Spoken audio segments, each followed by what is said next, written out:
Avant de commencer l'histoire, dites-nous d'où vous regardez en laissant un commentaire ci-dessous.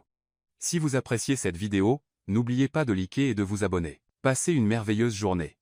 Profitez de l'histoire, tout le monde. Le domaine de Cresthaven se dressait sur les falaises de Montray, un palais oublié dissimulé sous des couches de brouillard et de secrets. De loin, il ressemblait à un château issu d'un rêve, ou peut-être d'un souvenir trop fier pour s'effacer. Les lourdes grilles en fer forgé s'ouvraient avec un grincement uniquement pour quelques élus, et le lierre escaladait les colonnes de pierre. Le silence régnait sur les sentiers sinueux, seulement troublé par le vent portant l'odeur de l'océan à travers les couloirs de marbre. À l'intérieur, le temps semblait suspendu. Chaque couloir, chaque horloge ancienne, chaque peinture à l'huile accrochée au mur semblait murmurer une grandeur depuis longtemps révolue. Au cœur de cet immense manoir vivait Edward de Cresthaven, un homme aussi insaisissable que le brouillard enveloppant sa demeure. Milliardaire, magnat, énigme, il avait bâti des empires hôteliers s'étendant sur plusieurs continents, amassé des chefs-d'œuvre rares gardés sous clé, et pouvait influencer les marchés financiers d'un simple appel. Pourtant, il dînait seul, dormait seul, et souriait rarement, sauf pour la presse. Son personnel avait appris à se déplacer comme des ombres, efficaces, invisibles, silencieux. C'était ainsi qu'Edward l'aimait. Un homme d'habitude. Froid, précis, inflexible. Sa matinée commençait à 6 heures avec un café colombien fraîchement préparé, et son emploi du temps était organisé à la seconde près. Les émotions, croyait-il, étaient des distractions, et les distractions étaient dangereuses. Mais dans une maison conçue pour étouffer toute émotion, une présence venait subtilement perturber son ordre.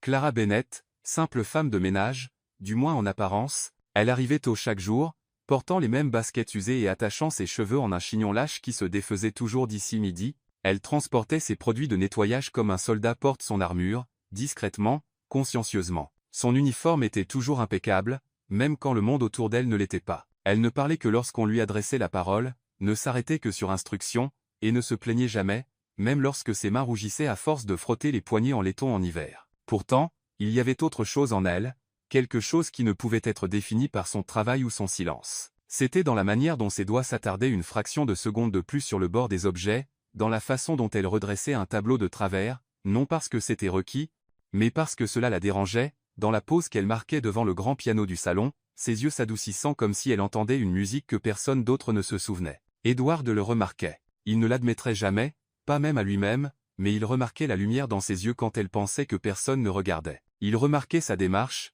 pas celle d'une servante, mais celle de quelqu'un élevé dans l'ombre, qui avait appris à porter sa dignité sans permission. Un soir, après un dîner dont il avait à peine goûté la saveur, Edward erra dans la bibliothèque faiblement éclairée, le feu s'éteignait, et l'odeur des vieux livres emplissait l'air. Elle était là, à genoux, frottant la cheminée de marbre, les manches relevées, des mèches de cheveux collées à ses joues. Elle fredonnait quelque chose de doux et mélodique, une berceuse, peut-être, ou une chanson d'une époque antérieure au silence. Il n'annonça pas sa présence. Il se contenta d'observer, caché derrière les étagères. Et à cet instant, quelque chose changea, pas en elle, mais en lui. Pour la première fois depuis des années, Edward Cresthaven vit quelqu'un qui n'essayait pas de l'impressionner, de le manipuler ou de lui prendre quelque chose. Elle était simplement là, présente, réelle, et sans peur d'être invisible. Le lendemain matin, Edward demanda à son majordome pendant le petit déjeuner.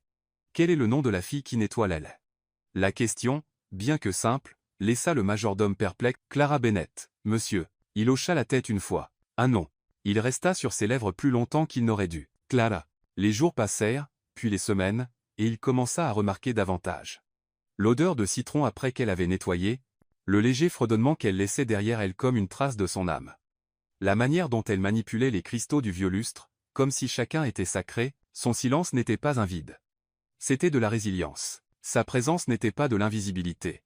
C'était une grâce contenue, et soudain Edward ne pouvait plus ignorer ce qui avait autrefois été un bruit de fond. Il se surprit à écouter le son de ses pas, à remarquer l'absence de sa présence lorsqu'elle n'était pas en service, à se demander si elle regardait jamais par les hautes fenêtres et rêvait au-delà de ses murs. Il se disait que c'était de la curiosité. Mais lorsque le bal de charité Silver Star approcha, une soirée de robes scintillantes, et de poignées de main politiques et de flashs médiatiques, il se trouva désintéressé par toutes les mondaines et mannequins dont les noms remplissaient la liste des invités. Une pensée s'insinua comme un murmure. Et si c'était imprudent, peu orthodoxe, inacceptable selon tous les standards de l'élite? Mais Edward Cresthaven n'avait jamais été homme à suivre des règles auxquelles il ne croyait pas. Cet après-midi-là, alors que la pluie tambourinait doucement contre les vitraux, il se tenait dans son bureau, observant le couloir et à travers un lourd rideau de velours. Clara venait de terminer de disposer des fleurs fraîches dans le hall. Ses doigts effleurèrent un pétale tombé. Elle ne savait pas qu'il l'observait, mais pour la première fois, il ne détourna pas le regard, et puis, calme, froid, certain, il appela son tailleur personnel. Le soleil du matin filtrait à travers les vitraux du domaine de Cresthaven, projetant de doux arcs-en-ciel sur les sols de marbre. Clara se tenait au bas du grand escalier, essorant une serpillière, l'odeur du nettoyant à la lavande montant dans l'air immobile. Ses mains bougeaient automatiquement, suivant le même rythme, les mêmes gestes jour après jour. Elle aimait le silence. C'était plus sûr que les mots. Les mots attiraient l'attention, et l'attention était dangereuse. Elle avait appris très tôt que l'invisibilité était une sorte de bouclier. À l'orphelinat de la rue Elm, les filles les plus bruyantes avaient des ennuis. Les plus discrètes survivaient. Clara avait maîtrisé l'art de se faire toute petite jusqu'à devenir une partie du mobilier, utile,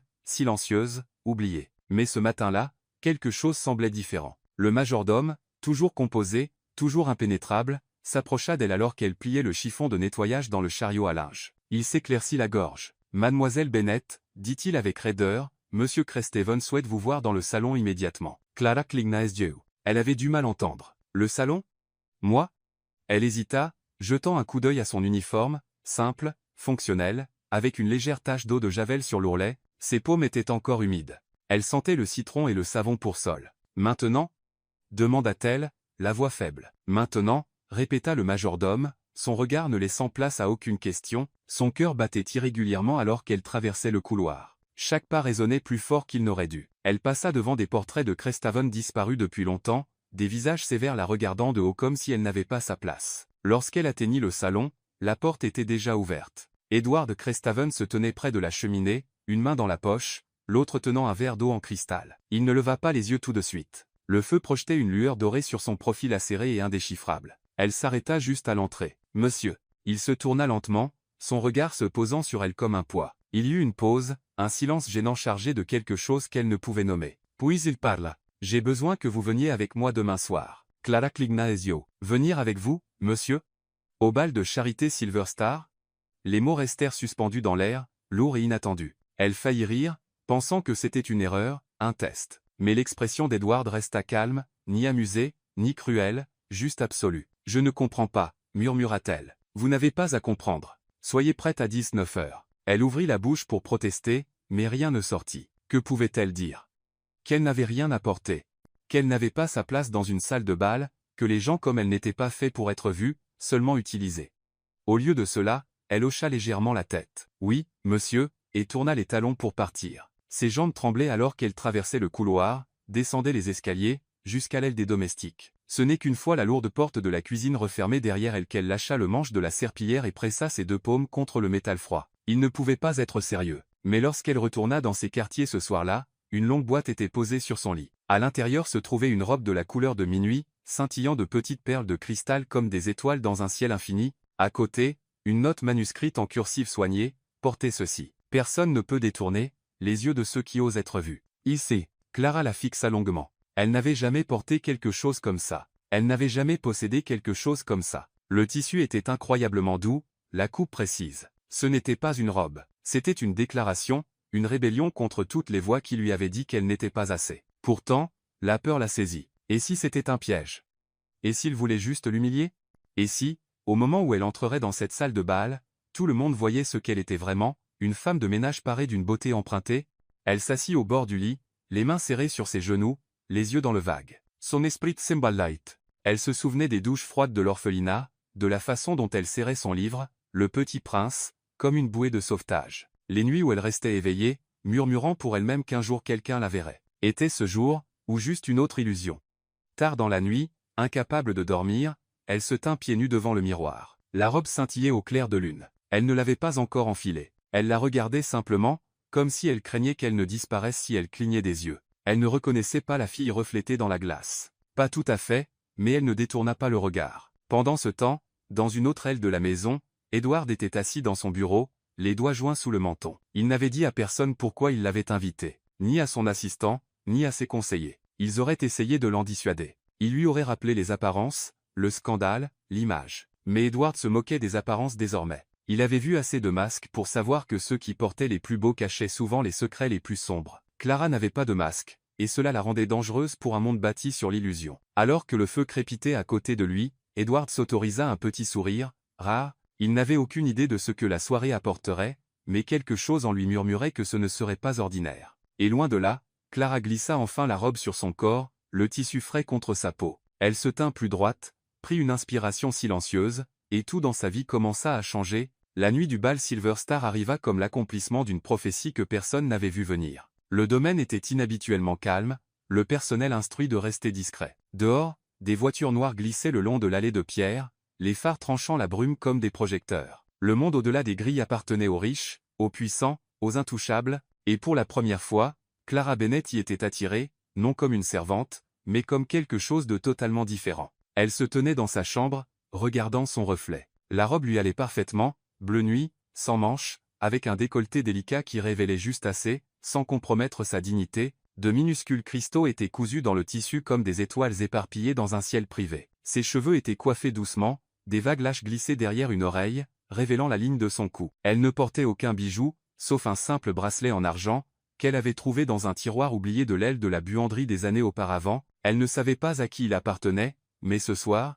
il était à elle. Pendant un long moment, elle ne bougea pas. La fille dans le miroir était à la fois familière et étrangère. Ses yeux étaient les mêmes, vifs, prudents, profondément gardés. Mais tout le reste semblait renaître. Elle ne ressemblait plus à quelqu'un qui essayait d'être invisible. Elle ressemblait à quelqu'un que le monde ne pouvait se permettre d'ignorer. Un coup à la porte. Le majordome apparut, les yeux baissés. « Monsieur Clestrave vous attend. » Le cœur de Clara battait à tout rompre alors qu'elle le suivait à travers le long couloir. Chaque pas sur le sol de marbre semblait amplifié, chaque souffle trop court. Lorsqu'ils atteignirent le hall, elle le vit. Edward Crestaven se tenait près de l'escalier dans un smoking noir taillé sur mesure, sa posture droite, son expression indéchiffrable. Il se tourna. Pendant une seconde fugace, il ne parla pas. Il se contenta de la regarder. L'homme qui négociait des contrats de plusieurs milliards sans ciller semblait maintenant chercher ses mots. Ses yeux la parcoururent, pas avec avidité, pas avec possessivité, mais avec quelque chose de bien plus dangereux, la reconnaissance. « Vous êtes » commença-t-il, mais s'arrêta. Elle inclina légèrement la tête. « Comme quelqu'un d'autre. » Il secoua la tête. « Non, comme vous-même. » Enfin. Puis, lui offrant son bras, il dit doucement, « Allons-y. » Ils montèrent dans la voiture noire qui attendait dehors, les vitres teintées pour bloquer les regards du monde. Le trajet jusqu'à l'hôtel Silver Star fut silencieux, mais vibrant d'énergie. Ils ne parlèrent pas beaucoup, mais il y avait une conscience entre eux, un courant de quelque chose d'indicible, qui tirait, se formait, osait exister. L'hôtel scintillait comme un palais. Des lustres dorés répandaient la lumière sur le grand escalier, et des violons jouaient depuis un quatuor en direct près de l'entrée de la salle de bal. La haute société évoluait dans les couloirs avec une grâce effortless, leur conversation tissée de noms, d'affaires et de ragots. Et puis elle sortit de la voiture. Des exclamations parcoururent la foule. Une fille que personne ne reconnaissait, portant une robe plus exquise que la plupart des héritières présentes. Sa main glissait doucement au bras d'Edward Crestaven, son menton relevé, non avec arrogance, mais avec une force tranquille. Les photographes mitraillaient. Les regards s'échangeaient. Les murmures commencèrent. Qui était-elle? D'où venait-elle? Quelle était son histoire? Mais Clara ne tressaillit pas. Elle marcha avec lui dans la salle de bal, passant devant des rangées de personnes dont les noms figuraient dans les magazines et brodés sur les sacs à main. Elle ne sourit pas. Elle ne se fit pas petite. Elle existait simplement, pleinement, vulnérablement, magnifiquement, et cela seul la rendait inarrêtable. En haut de l'escalier menant à la grande salle de bal, l'annonceur s'éclaircit la gorge. « Mesdames et messieurs, Monsieur Edward Crestaven et son invité, Mademoiselle Clara Bennett. » C'était la première fois que son nom résonnait contre les murs de marbre et les lustres. Mille yeux se tournèrent. Edward se pencha plus près. « Prête? Sa gorge se serra. »« Non. » Il sourit. « Bien. » Puis ils descendirent. La salle de bal c'est toute. Même la musique s'estompa en arrière-plan. Chaque pas dans cet escalier semblait un choix, une rébellion, une déclaration qu'elle ne se cacherait plus. Et lorsqu'ils atteignirent la dernière marche, Edward posa doucement sa main dans son dos, la guidant vers le centre de la pièce. Les violons reprirent, jouant une valse lente. Sans demander, il tendit la main. Clara hésita, puis plaça sa main dans la sienne. Ils dansèrent. Ses pas étaient prudents au début, mais les mouvements d'Edward étaient stables, confiants, rassurants. Autour d'eux, l'élite regardait, leur champagne intact, leurs conversations oubliées, c'était comme regarder une histoire se dérouler à laquelle personne n'avait été invité à écrire. Et pourtant, elle dansait. Elle n'était pas parfaite. Son rythme vacilla une fois. Son talon accrocha l'ourlet de sa robe. Mais elle ne s'enfuit pas, ne s'excusa pas. Et Edward? Il ne rit pas. Il ne la corrigea pas. Il la regarda simplement comme si le monde venait enfin de lui montrer quelque chose de nouveau. Lorsque la musique s'arrêta, il n'y eut pas d'applaudissements, juste un silence stupéfait. Et puis, qui est-elle?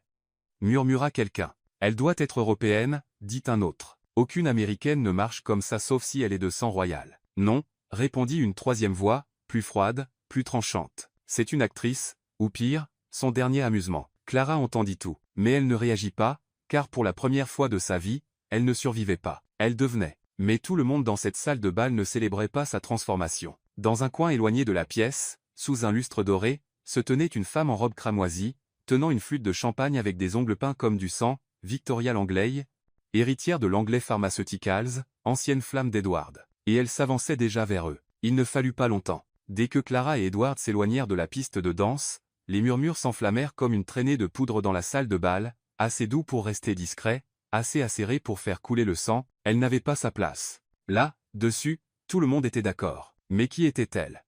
Une héritière montante du sud de la France? Une actrice engagée pour l'éclat? Un scandale enveloppé de satin?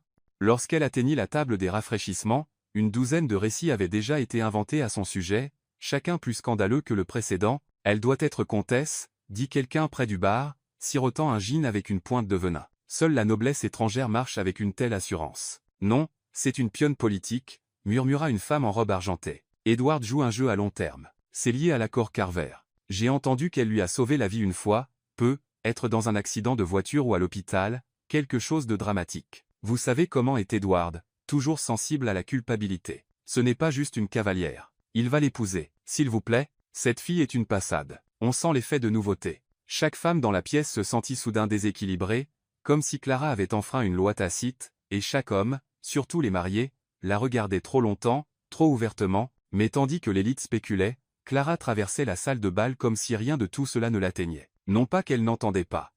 C'était impossible de ne pas entendre, mais parce qu'elle s'était entraînée toute sa vie à survivre à l'injustice d'être sous-estimée. La cruauté de la société Pauline n'était rien face à l'humiliation silencieuse qu'elle avait endurée, enfant, en frottant les carreaux de cuisine à genoux. Pourtant, cela pesait lourd. 1000 regards pressés contre sa peau comme des aiguilles. Chaque pas dans ses talons semblait plus lourd maintenant, chaque sourire plus difficile à maintenir. Elle tendit la main vers un verre d'eau pétillante et en but à peine une gorgée, craignant que sa main ne tremble. De l'autre côté de la pièce, elle vit Edward discuter avec un groupe de diplomates, calme, posé, puissant, comme si la femme qui l'avait amené ce soir ne causait pas un séisme social sous leurs pieds. Et puis quelqu'un se plaça sur son chemin. Un homme, la quarantaine, costume sombre, sourire parfait sans chaleur. Mademoiselle Bennett. C'est ça? Elle se radit. Oui. Nathaniel Pierce. Je gère les relations publiques pour une des filiales de Cresthaven. Nous ne nous sommes pas rencontrés. Enchanté, dit-il, tendant la main. Elle la prit avec prudence. Au lieu de cela, il inclina la tête. Puis-je demander ce que vous faites exactement? Elle hésita. Je travaille au domaine de Cresthaven comme personnel. Là, elle soutint son regard. Oui. Une lueur de surprise traversa son visage, puis de l'amusement, puis quelque chose de plus déplaisant. Eh bien, dit-il doucement, je suppose que nous commençons tous quelque part. Avant qu'elle ne puisse répondre, il était parti, déjà tourné vers quelqu'un d'autre à charmer. Clara exhala lentement, puis se détourna de la foule, se dirigeant vers le balcon éloigné. Elle avait besoin d'air, de silence, de distance. Dehors, la nuit était plus fraîche. Les lumières de la ville scintillaient sous l'horizon comme de l'or renversé. Elle saisit la balustrade, laissant le métal froid la ramener à la réalité. Elle savait que ce serait difficile, mais elle n'avait pas prévu que la pièce ressemblerait à un tribunal. De l'intérieur, étouffée par le verre, elle entendit des rires qui n'en étaient pas, des verres de champagne qui s'entrechoquaient comme des armes, et une voix de femme s'élevant un peu plus fort qu'elle n'aurait dû. Oh, voyons, Edward Cresthaven ne tombe pas amoureux. Il investit. Clara tressaillit. J'ai entendu qu'elle était une fille de la rue. Il l'a probablement ramassée en chemin. Les mots ne l'écrasèrent pas, mais ils fissurèrent quelque chose. Elle baissa les yeux sur ses mains, posées doucement sur le bord du balcon. Elle tremblait maintenant. Derrière elle, une voix parla doucement. Elle n'aurait pas dû dire ça. Clara se retourne. C'était Margaret Carver, une femme grande et frappante d'une cinquantaine d'années, en robe bleu marine, avec une posture d'acier. Elle était l'une des rares personnes que Clara avait reconnues grâce aux médias. Philanthrope, investisseuse, fondatrice de l'une des fondations éducatives les plus puissantes du pays. Je suis désolée, dit Clara automatiquement. Margaret haussa un sourcil. Pourquoi? Exister? Clara ouvrit la bouche, puis la referma. Vous êtes entré dans une pièce qui a peur de vous, poursuivit Margaret, parce que vous n'êtes pas passé par la grande porte comme eux, et pourtant vous les éclipsez. Clara cligna les yeux. Je n'essaie pas de. Je sais. C'est pourquoi ça fonctionne. Pendant un moment, elles restèrent silencieuses. Puis Margaret ajouta doucement. Vous ne le savez pas encore, mais ce soir, vous avez déjà marqué l'histoire. Avant que Clara ne puisse répondre, La porte du balcon s'ouvrit à nouveau, et la température de l'air changea. Victoria Langlais entra dans la lumière. Sa robe cramoisie collait comme du feu. Son sourire était subtil et aiguisé comme un poignard. « Margaret » dit-elle doucement, toujours la mentor. Margaret ne tressaillit pas. « Victoria ». Puis Victoria tourna son attention vers Clara. « Alors » dit-elle doucement, « vous êtes le nouveau mythe. » Clara ne répondit pas. « Victoria Saproka, c'est talon claquante. Je connais Edward depuis longtemps, dit-elle, faisant tournoyer son champagne, vous n'êtes pas son genre. Et pourtant, Margaret intervint calmement. Elle est la seule qui l'a amené ce soir. Le silence qui suivit était épais comme du velours. La mâchoire de Victoria se contracta, mais elle sourit à nouveau. Eh bien, alors, dit-elle, levant son verre, voyons combien de temps dura ce fantasme. Elle se retourna et s'éloigna, laissant l'odeur des roses et du venin dans l'air. Margaret se pencha et murmura, faites attention à celle-là. Elle n'aime pas perdre. Mais les yeux de Clara n'étaient plus sur Victoria. Ils étaient sur Edward. Il l'observait à travers la vitre, l'expression indéchiffrable. Mais ses yeux, ils n'étaient pas froids. Ils étaient fiers. Et pourtant, il y avait autre chose. Quelque chose qu'elle ne pouvait pas encore nommer, quelque chose qui allait tout changer. La salle de bal brillait de lumière dorée, mais la peau de Clara était froide. Après la rencontre sur le balcon, son pouls ne s'était pas calmé. Les mots de Victoria Langlais s'accrochaient à elle comme de la fumée, doucement toxique, conçue non pas pour blesser directement, mais pour la déstabiliser de l'intérieur, et pourtant, quelque chose en elle n'avait pas cédé. Pas cette fois. Elle avait toujours survécu en se retirant dans le silence. C'était son armure, son manteau d'invisibilité. Mais ce soir, le silence semblait différent. Ce n'était pas une retraite. C'était un choix. Elle rentra dans la salle de bal, le menton levé, non par défi, mais par une commande tranquille. Les regards se tournèrent à nouveau. Sa présence n'était plus une anomalie. C'était une perturbation, un défi, le genre qui faisait vaciller les mondaines dans leurs talons et murmurer derrière des flûtes de cristal. Elle ne sourit pas, ne chercha pas à adoucir ses contours. Elle marcha avec la grâce lente et délibérée de quelqu'un qui n'avait rien à prouver mais tout à dire, et c'est à cet instant précis que Victoria s'avança à nouveau pour l'intercepter, comme un requin tournant autour d'une eau libre. « Clara » roucoula-t-elle, tenant 2 verres de champagne comme pour offrir la paix. « Je n'ai jamais eu l'occasion de vous accueillir correctement. Cette robe, elle est audacieuse, presque téméraire. » Clara s'arrêta. Les yeux de Victoria scintillaient d'une fausse douceur. « Edward a un faible pour les causes perdues, n'est-ce pas? Je suppose que ça lui donne l'impression d'être un sauveur. » Clara ne mordit pas à l'hameçon, mais elle prit le verre. « Merci, dit-elle calmement. J'ai beaucoup entendu parler de vous. »« Oh, j'en suis sûr, » répondit Victoria, s'approchant. « Ça doit être écrasant, être soudain entouré de gens à qui tout a été offert, éducation, héritage, argent, vous savez, le patrimoine. » Le mot coulait comme du miel sur une lame. Les yeux de Clara ne oscillèrent pas. « Écrasant, dit-elle, la voix basse et calme. Peut être, mais pas inconnu. J'ai déjà vu des gens comme vous. » Victoria inclina la tête. « Vraiment? » ?»« Oui. À l'orphelinat, nous avions des donateurs qui venaient une fois par an. Ils apportaient des sourires, des photos, et des promesses qu'ils ne se rappelaient jamais. On comptait combien de temps il leur fallait pour oublier nos noms. » Une lueur traversa le visage de Victoria, puis disparut sous un sourire poli. « Je vois, » dit-elle doucement. « Donc, c'est une revanche ?»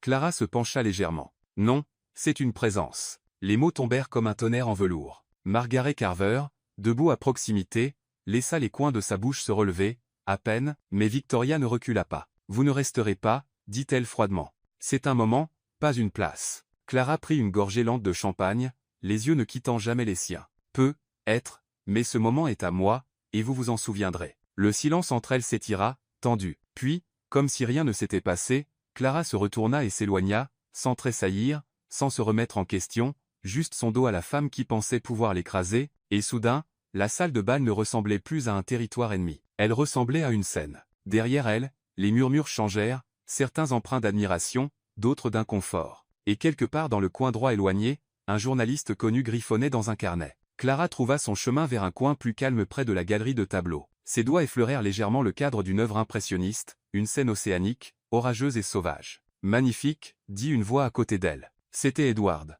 Il se tenait prêt, mais ne la toucha pas. Sa présence, stable et chaude, suffisait. « Vous l'avez géré » dit-il, la voix basse. « Ce n'est pas le premier loup que je vois en soi. » Il sourit sincèrement cette fois. « Je savais que vous aviez du feu en vous. » Clara leva les yeux vers lui. « Alors pourquoi m'avoir amené ici? Pourquoi me faire ça ?»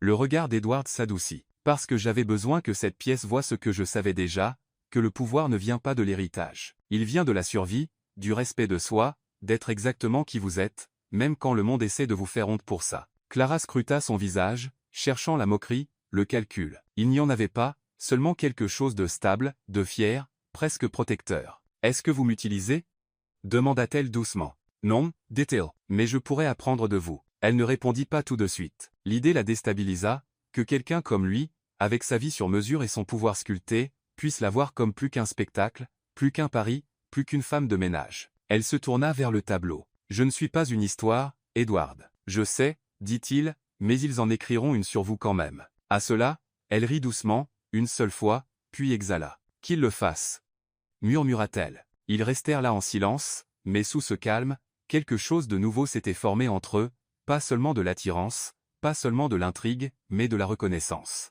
Et pourtant, de l'autre côté de la pièce, tout le monde ne célébrerait pas le moment de force de Clara. Dans un coin où la lumière des bougies vacillait doucement, un homme avec un badge de presse parlait doucement au téléphone. « Ah, elle s'appelle Clara Bennett. J'ai une confirmation d'une source, ancienne orpheline, actuellement employée de Cresthaven. Aucun passé public, aucune éducation connue. » Il fit une pause, puis sourit. « Exactement.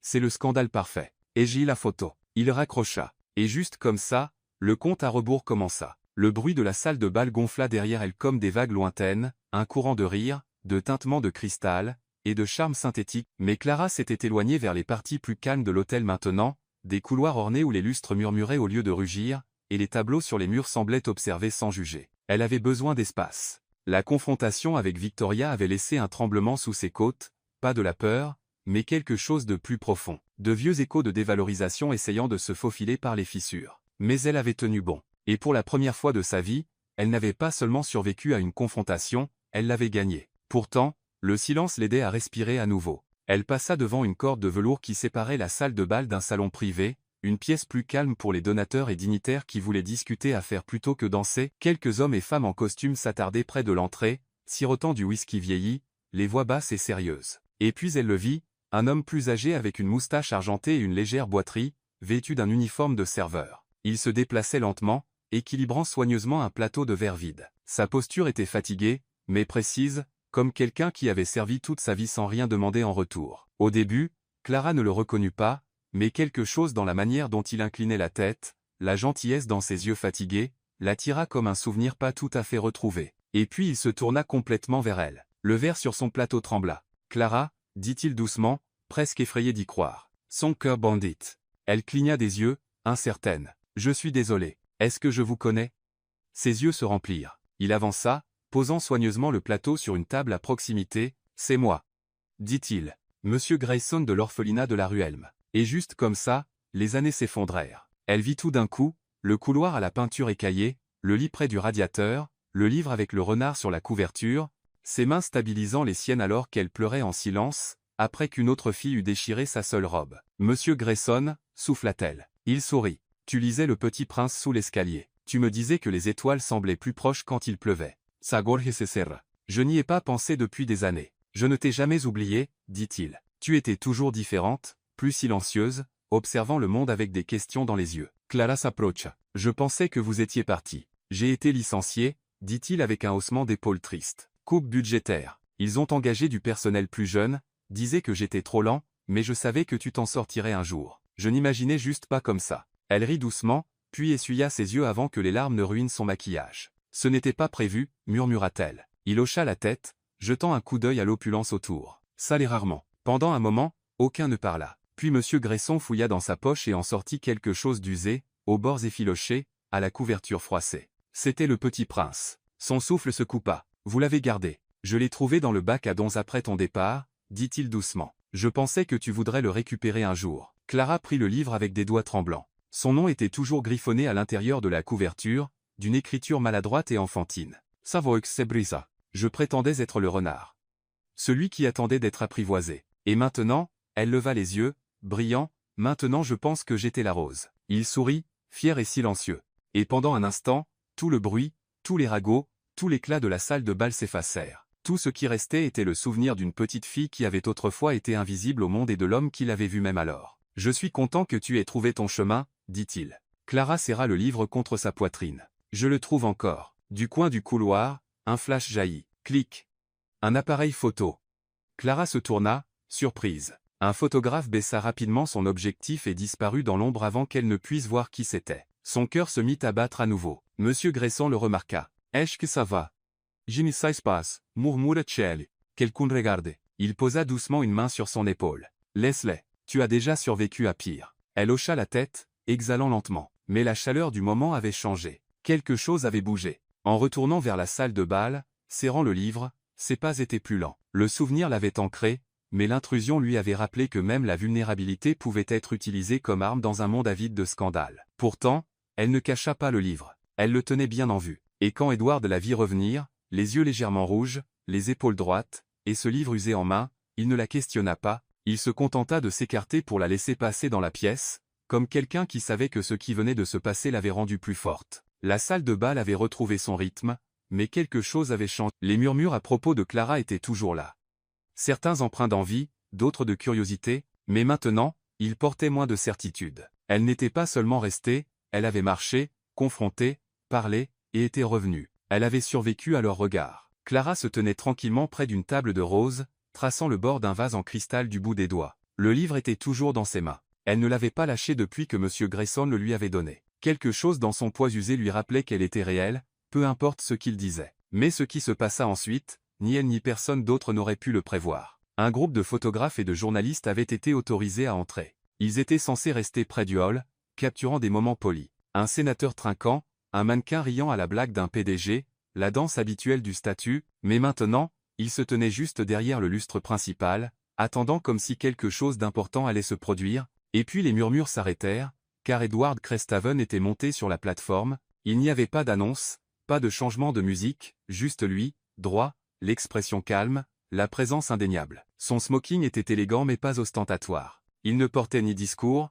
ni papier, seulement sa voix. Il jeta un regard vers Clara à l'autre bout de la pièce, puis il parla. « Beaucoup d'entre vous m'ont demandé ce soir, commença-t-il, qui elle est. La salle laissait figea. Elle, poursuivit-il, les yeux toujours sur Clara, est quelqu'un que ce monde n'était pas prêt à voir. Alors, il l'a entraînée à disparaître, à travailler dans le silence, à subir sans être reconnue. » Clara sentit chaque mot tomber comme un tonnerre enveloppé de velours. « Mais voici la vérité, dit Edward, la voix stable. Elle n'est pas un mystère. Elle n'est pas une rumeur. Elle n'est pas un accessoire à la narration de qui que ce soit. Elle est quelqu'un qui, chaque jour, a choisi la dignité quand le monde lui offrait l'invisibilité. » Des exclamations parcoururent la pièce. Elle n'a pas demandé à être ici ce soir. Je le lui ai demandé, pas comme une démonstration, pas comme une déclaration, mais parce que je voulais que le monde rencontre quelqu'un que j'admire. Il marqua une pause, laissant le poids du silence retomber. Pendant des années, dit-il, nous avons confondu la richesse avec la sagesse, l'héritage avec la valeur, les applaudissements avec le mérite, mais ce soir, j'aimerais offrir un autre type de reconnaissance. Et puis il descendit de la plateforme, marcha lentement, délibérément à travers le sol de marbre, passant devant les sénateurs et les PDG, devant l'ancienne fortune et la nouvelle influence, jusqu'à ce qu'il se tienne devant Clara. La salle retint son souffle, et puis il tendit la main, pas pour sa taille, pas pour sa main, mais pour son livre. Il souleva le petit prince dans la lumière. Ceci, dit-il, se tournant légèrement pour s'adresser à la salle, n'est pas juste un livre. C'est le symbole d'une fille qui lisait à la lumière de la cuisine, qui frottait les sols le jour et rêvait discrètement la nuit, qui a survécu à l'oubli, et qui se tient maintenant ici, pas grâce à moi, mais, malgré tout, ce qui l'a précédé. Il se tourna vers elle pleinement. « Merci, dit-il, de m'avoir permis de vous voir. » Clara ne savait pas si elle devait pleurer ou parler, alors elle se contenta de hocher la tête. Mais le silence qui suivit n'était plus maladroit. Il était révérencieux, et puis un applaudissement, puis un autre, puis une éruption d'applaudissements qui roula à travers la salle de bal comme un tonnerre, perçant enfin des cieux lourds de pluie. Tout le monde n'applaudit pas, mais assez le firent. Les femmes en robe baissèrent les yeux, humbles, les hommes en costume se penchèrent en avant, curieux, et une fille du personnel de restauration, pas plus âgée que Clara lorsqu'elle était entrée au domaine, se tenait figée près du fond, des larmes coulant discrètement sur sa joue, car à cet instant, quelque chose de tacite passa entre elles. Si elle pouvait être vue, peut-être que je le pourrais aussi. Lorsque les applaudissements s'apaisèrent, Edward rendit le livre à Clara. Pas de grands gestes, pas d'étreinte, juste un regard qui disait « Vous avez changé la température de cette pièce, et vous ne le savez même pas encore ». Alors que la musique reprenait et que les gens recommençaient à bouger, l'onde de choc continua. Les journalistes prirent de nouvelles notes, certains invités la regardèrent différemment maintenant, non plus avec dédain, mais avec hésitation, comme s'ils questionnaient les murs, qu'ils avaient toujours acceptés. Et puis, une voix derrière elle dit doucement « Mademoiselle Bennett ?» Clara se tourna. Un journaliste, micro en main, les yeux scrutateurs. Pardonnez-moi de vous interrompre, mais je dois demander. Edward recula, lui laissant de l'espace. Ce soir était-il une question d'amour ou un message? Le cœur de Clara ralentit. Elle regarda la caméra, puis Edward, puis son livre, et répondit calmement. Il s'agissait de redonner une voix à quelqu'un qui avait été silencieux trop longtemps. Le journaliste cligna des yeux. Donc, ce n'est pas une romance? Clara sourit, juste un peu. Je n'ai pas dit ça. Il ouvrit la bouche pour parler à nouveau, mais elle s'éloigna avant qu'il ne puisse, laissant la salle de bal se demander, était-ce un message? Était-ce de l'amour? Ou les deux? Et loin dans la salle de presse, un rédacteur tapait déjà des titres, mais aucun ne pouvait capturer ce qui s'était vraiment passé. Parce que ce que Clara avait fait n'était pas seulement d'entrer dans une pièce. Elle avait redéfini ce que cela signifiait d'y rester. La salle de bal ne retrouva pas sa normalité après le geste d'Edward. Elle ne le pouvait pas. Il y avait quelque chose d'altéré dans l'air maintenant, comme si l'espace lui-même s'était élargi. Les rires qui suivirent étaient plus prudents, les conversations plus mesurées. Même la musique, bien qu'inchangée, semblait résonner différemment à travers les salles illuminées par les lustres. Clara n'avait pas seulement été vue, elle avait été déclarée. Et maintenant, le monde commençait à répondre. Cela commença subtilement, un hochement de tête de la femme d'un sénateur, un regard d'un PDG de la technologie, une offre silencieuse de champagne de quelqu'un qui l'avait ignoré plus tôt. Clara remarqua le changement, pas dans les mots, mais dans les postures. Les gens qui la traversaient autrefois du regard la regardaient maintenant. Et puis, alors que la nuit s'approfondissait, la première invitation arriva, elle se tenait près d'une arche florale à l'entrée de la salle de bal, essayant de reprendre son souffle, lorsqu'une femme s'approcha avec une confiance gracieuse et une présence qui faisait taire l'espace autour d'elle. Margaret Carver, fondatrice de la Fondation Carver, une femme qui avait construit des écoles sur 3 continents et marché dans des zones de conflit en talons sans perdre son assurance. Clara, dit-elle doucement, comme si elles étaient de vieilles amies se retrouvant après des années, Clara se tourna, surprise mais non intimidée. Madame Carver. Appelez-moi Margaret. Elle sourit. Après ce soir, je pense que nous nous verrons plus souvent. Clara hésita. Je ne suis pas sûre de comprendre ce que vous voulez dire. Le ton de Margaret s'adoucit. Vous n'avez pas besoin de comprendre. Écoutez simplement. Elle sortit une petite enveloppe de son sac et la lui tendit. À l'intérieur, une note manuscrite sur du papier ivoire, au bord doré. Clara Bennett, vous avez inspiré plus que vous ne le réalisez. Parlons de comment vous pouvez inspirer des milliers d'autres. Margaret Carver, Foundation Carver.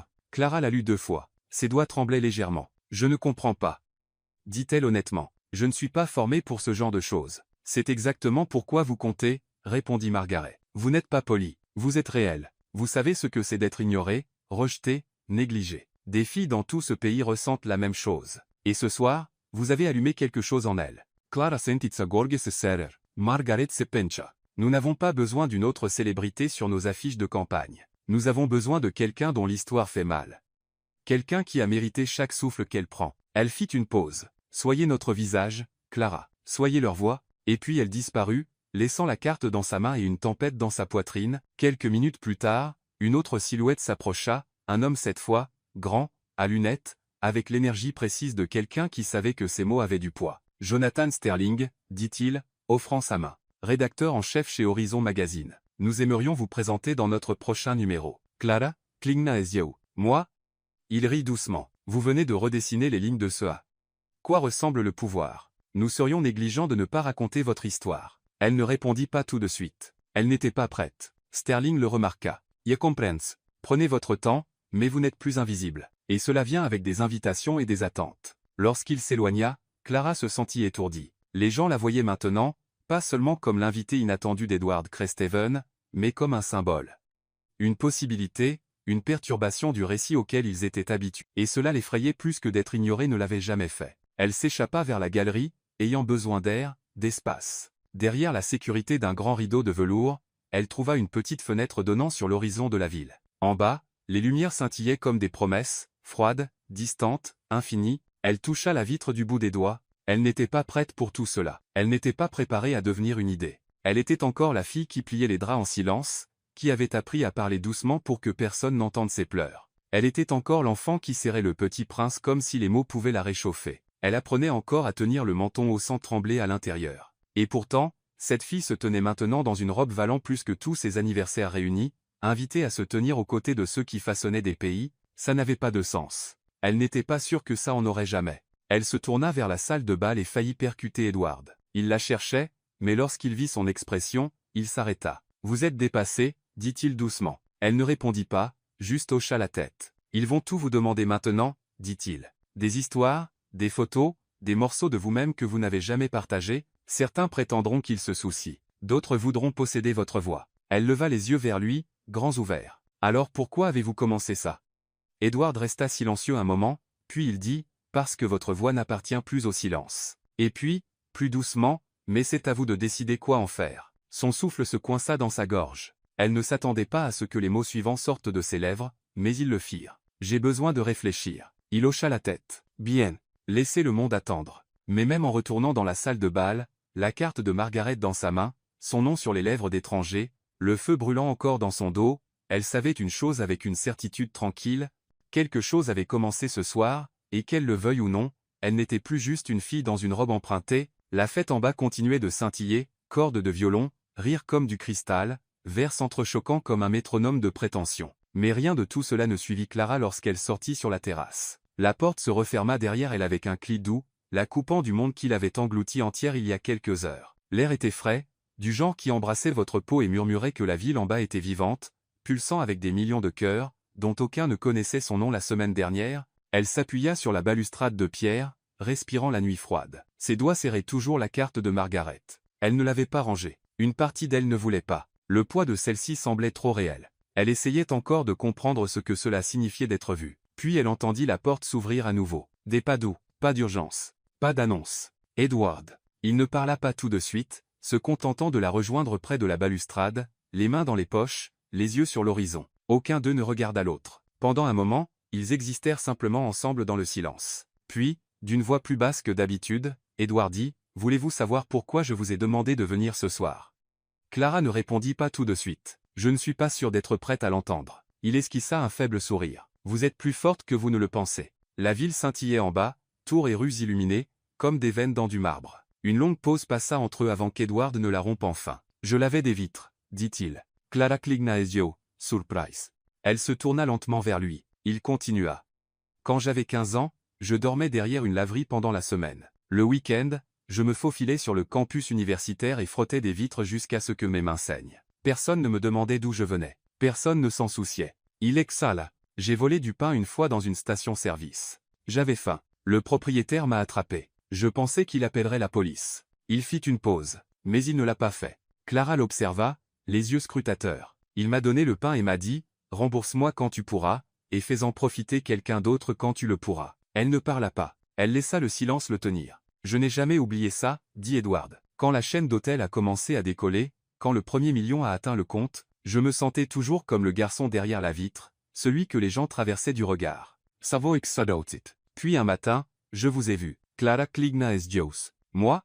Vous policiez de l'argenterie dans le couloiret. Tout le monde passait à côté de vous, mais vous fredonniez. Vos mains bougeaient comme si le travail comptait. Vous n'essayez pas d'être vu. Et c'est exactement pourquoi vous l'étiez. Elle baissa les yeux, sa gorge se serra. Je ne vous ai pas amené ce soir pour prouver quelque chose, dit-il doucement. Je vous ai amené parce que vous m'avez rappelé qui j'étais, et parce que, être égoïstement, je voulais voir comment le monde réagirait face à quelqu'un de réel. La voix de Clara sortit à peine au-dessus d'un murmure. Ils ont essayé de me déchirer. Il hocha la tête. Je savais qu'ils le feraient. Alors pourquoi?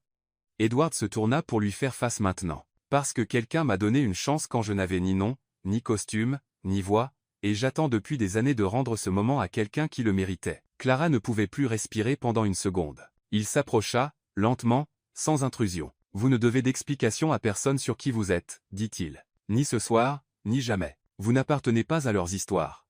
Clara. Elle rencontra ses yeux. Alors à qui est-ce que j'appartiens?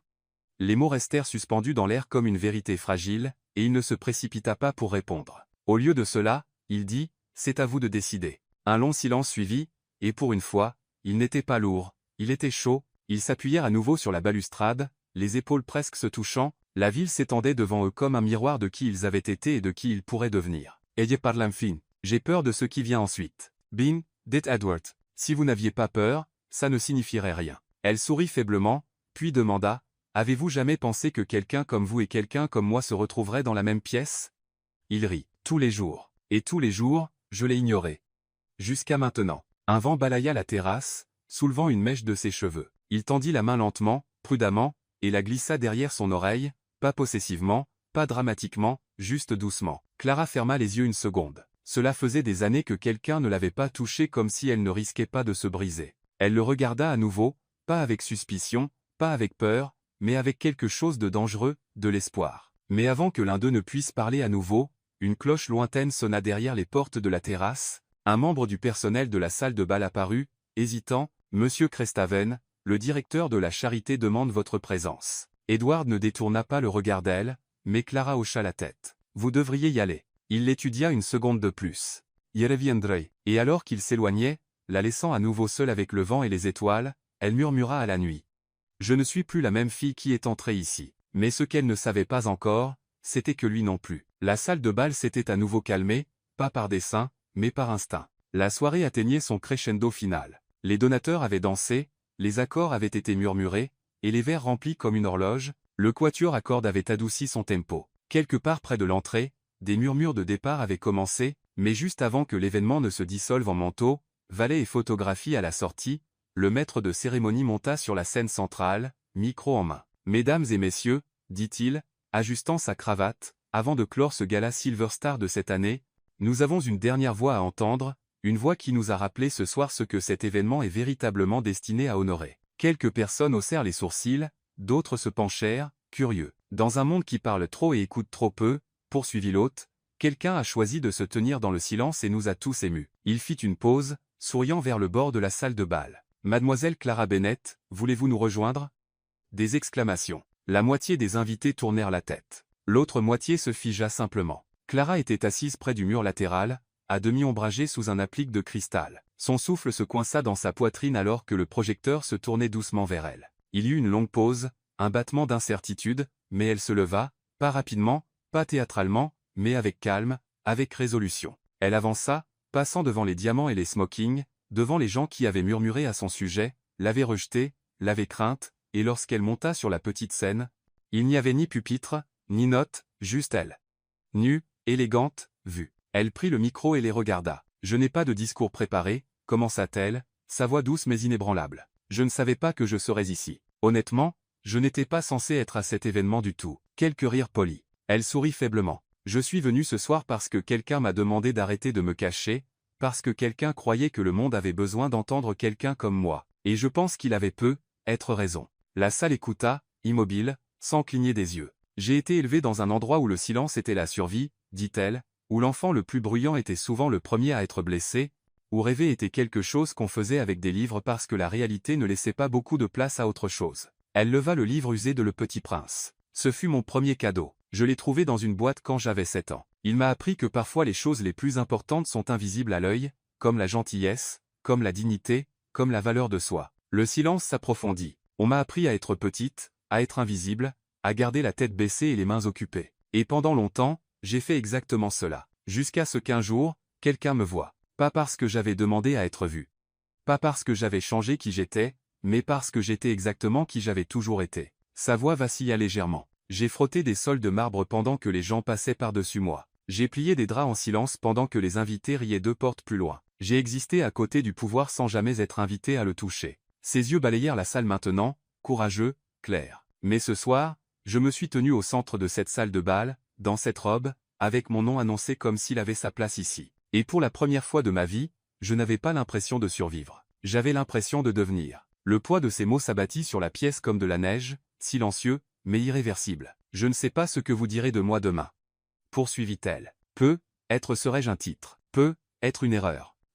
Être serais-je simplement oublié. Elle fit une pause. Mais je sais qui je suis. Une autre pause, intentionnelle, forte. Je ne suis pas un accessoire. Je ne suis pas une phase, sa voix se tendit. Je suis le résultat de chaque nom qui ne m'a pas brisé, de chaque sol que j'ai nettoyé sans remerciement, de chaque jour où je me suis réveillé et j'ai continué, même quand personne n'applaudissait. Elle avança d'un pas. Et être, juste être, c'est le genre d'histoire qui vaut la peine d'être entendue. La dernière phrase résonna comme un tonnerre, et pendant un battement de cœur, la salle ne bougea pas. Puis une personne se leva, Margaret Carver, suivie d'une autre, puis d'une autre, jusqu'à ce que toute la salle de bal se lève, les mains se réunissant en vagues d'applaudissements, non plus par politesse, non par curiosité, mais par quelque chose de plus rare.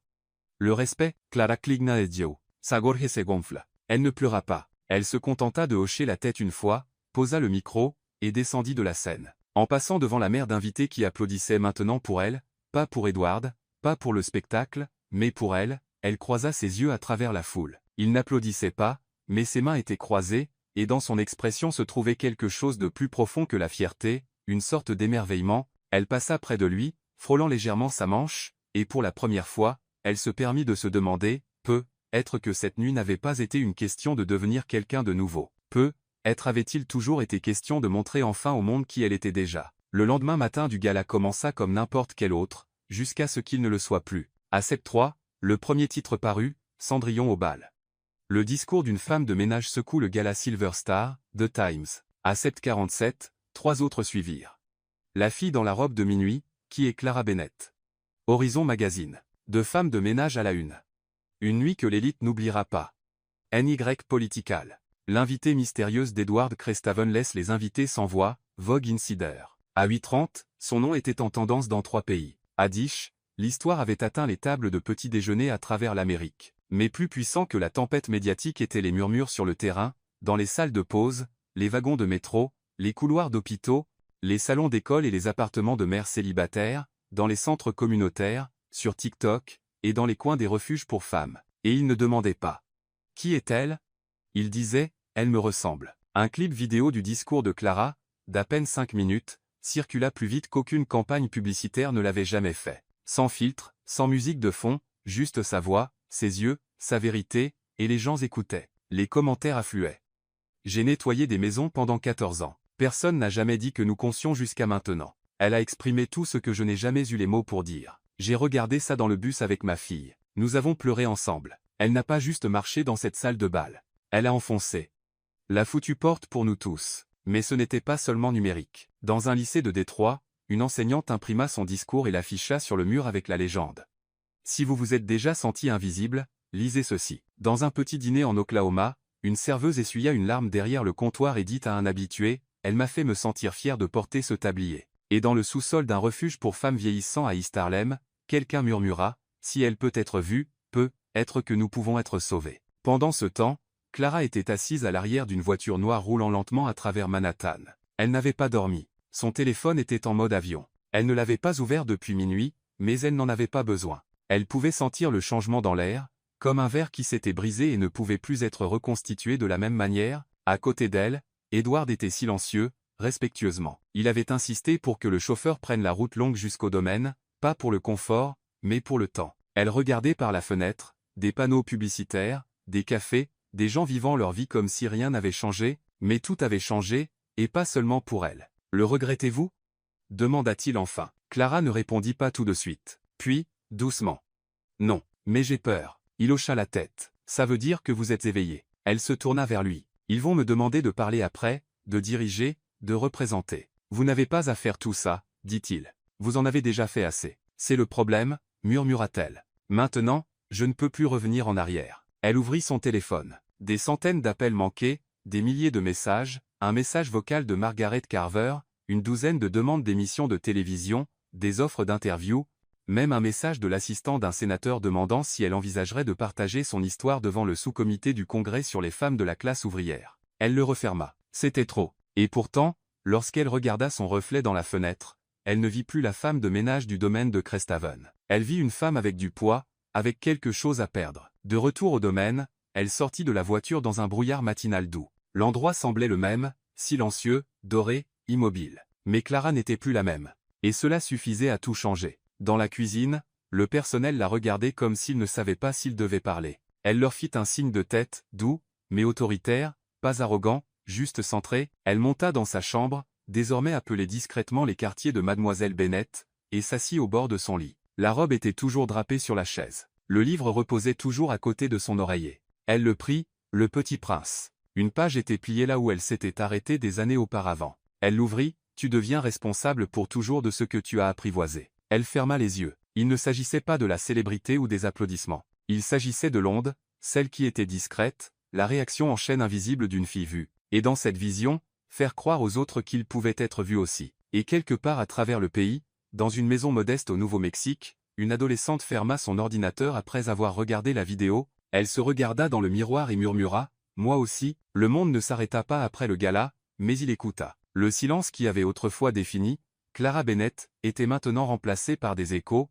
de quelque chose qui ne pouvait plus être ignoré. Ces mots avaient remué quelque chose de dormant, enfoui sous la poussière et l'indifférence polie. Mais Clara n'avait pas demandé à devenir un symbole. Elle avait seulement demandé à être entendue une fois. Pourtant, le monde continuait d'appeler. Chaque matin apportait un nouvel email, un nouveau titre, une nouvelle invitation à parler. Les médias voulaient des interviews. Les talk-shows offraient des vols et des suites d'hôtels. Les influenceurs voulaient des photos. Les auteurs demandaient des mémoires écrits, elle les refusa tous. Ce qu'elle avait dit cette nuit-là n'avait jamais été pour les projecteurs. C'était une libération, une vérité sortie d'une cage trop longtemps verrouillée. Mais maintenant, elle avait besoin de quelque chose de plus calme, de plus réel. Alors, elle resta au domaine de Cresthaven un peu plus longtemps. Plus comme un personnel invisible, mais comme une femme en transition. Elle parcourait les mêmes couloirs où elle avait autrefois poli des poignées de porte, seulement maintenant elle le faisait avec un but, avec clarté, elle se retrouvait à retourner sur la terrasse chaque soir. C'était là que le bruit s'apaisait, où son esprit pouvait respirer.